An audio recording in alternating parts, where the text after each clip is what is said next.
मेरी जीभ पतली है या मोटी है, ये सबसे बड़ी आज की डेट में कंफ्यूजन हो चुकी है।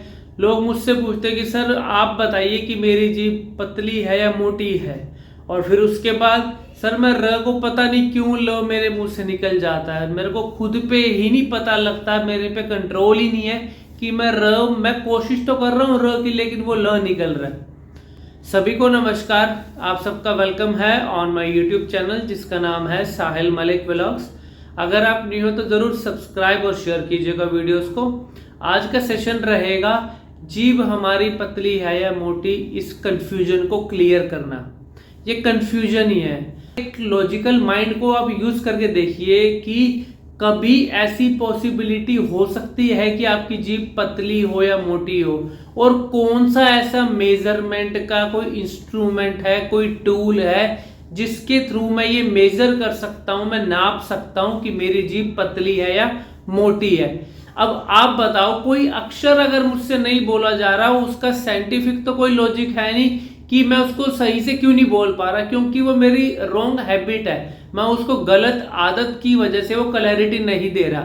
लेकिन लोग इस चीज में कंफ्यूज हो जाते हैं कि सर मुझे किसी ने कहा है कि मेरी जीभ ना थोड़ी मोटी है इसलिए मैं बोल नहीं पा रहा।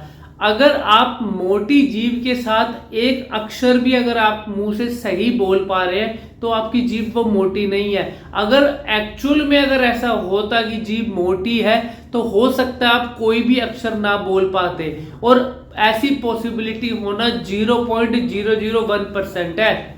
एक्चुअल में ये चीजें एग्जिस्ट नहीं करती, ये सिर्फ एक कंफ्यूजन है, सिर्फ आपको एक इल्यूजन है कि आपको कंफ्यूज कर दिया और आपके मन में वो नेगेटिविटी आ गई और वो डाउट आ गया कि हाँ हो सकता है कि मेरी जीभ ना मोटी हो इसलिए मुझसे ना बोला नहीं जा रहा। फिर हम क्या कंफ्यूज हो जाते हैं, हम सोचने लग जाते हैं, बहुत ज्यादा गहराई से सोचते हैं कि शायद ऐसा होगा तभी मैं नहीं बोल पा रहा, ना र बोल पा रहा हूँ ना ल बोल पा रहा हूँ, हो सकता है मैं इसीलिए अटक अटक के बोल रहा हूँ। लेकिन एक्चुअल में ऐसा कुछ भी नहीं होता। अक्षरों को बोलने का राइट मेथड होता है। अगर मैं गलत बोल रहा हूँ तो उसको सही करो, उसका बेसिक को समझो, सो दैट मेरे साउंड जो मैं बोलना चाह रहा हूँ सही से निकले। एक लाइन बहुत ज्यादा ना फेमस है, common sense is not so common. वो एक्चुअल बात है, हम अपनी कॉमन सेंस भी यूज नहीं करते कि जो बात मुझे कोई बंदा बोल रहा है उसके पीछे मेरा दिमाग क्या कह रहा है, क्या मैं उस चीज को एक्सेप्ट कर रहा हूं लॉजिकली या नहीं, कोई लॉजिक है उस बात का या नहीं। अगर लॉजिक नहीं है तो फिर क्यों टाइम वेस्ट कर रहे हो उस बात का, ठीक है ना। अब उसके बाद आता है मैं र को ल क्यों बोल जाता हूं। कुछ भी अगर मैं स्पीड पे बोलूंगा तो क्लैरिटी नहीं आएगी। सबसे पहले आप र का राइट मेथड को समझिए। र का राइट मेथड क्या होता है, जीभ ऊपर जाती है, दांतों के पीछे लगती है, वाइब्रेट होती है, हल्का सा बेंड होती है, र निकलता है। अब है ल की बारी।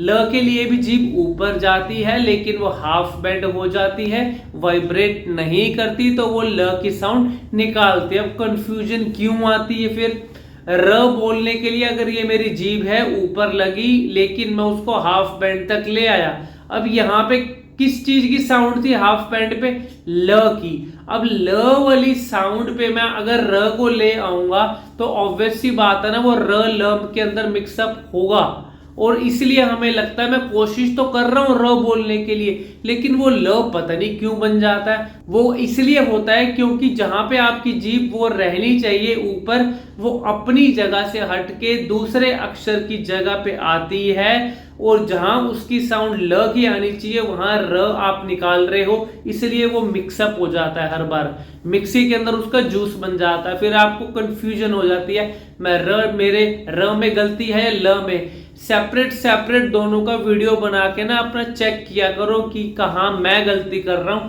अपनी गलती को सीखो, अपनी गलतियों से सीखो, उसको रिपीट मत करो। गलती रिपीट करोगे जो आज कंडीशन है, चाहे आप अटक रहे हो, हकला रहे हो, तुतला रहे हो, वो सेम कंडीशन रहेगी। अगर उस मिस्टेक को रेक्टिफाई कर लोगे, सही कर लोगे, राइट मेथड में कर लोगे तो आपको वो रिजल्ट भी दिखेगा। हर चीज आईने की तरह साफ है आज की डेट में। अपना वीडियो बनाओ ना, खुद का आईना देखो अपने वीडियो में, अपने आप को बना के, उसमें क्लियर हो जाएगा मेरी गलती कहाँ है और मेरे को सीखने की क्या जरूरत है। फिर भी कोई चीज नहीं समझ में आ रही, एक ऑनलाइन सेशन आपसे दूर नहीं है, एक ऑनलाइन सेशन आप लेके देख सकते हैं। सभी तरह की कंफ्यूजन दूर हो जाएगी, कॉन्फिडेंस लेवल आपका इंक्रीज होगा और आपको राइट मेथड में बोलने का पता लग जाएगा, ठीक है ना। नॉट इवन सेकंड सेशन की आपको जरूरत भी नहीं पड़ेगी, ठीक है ना।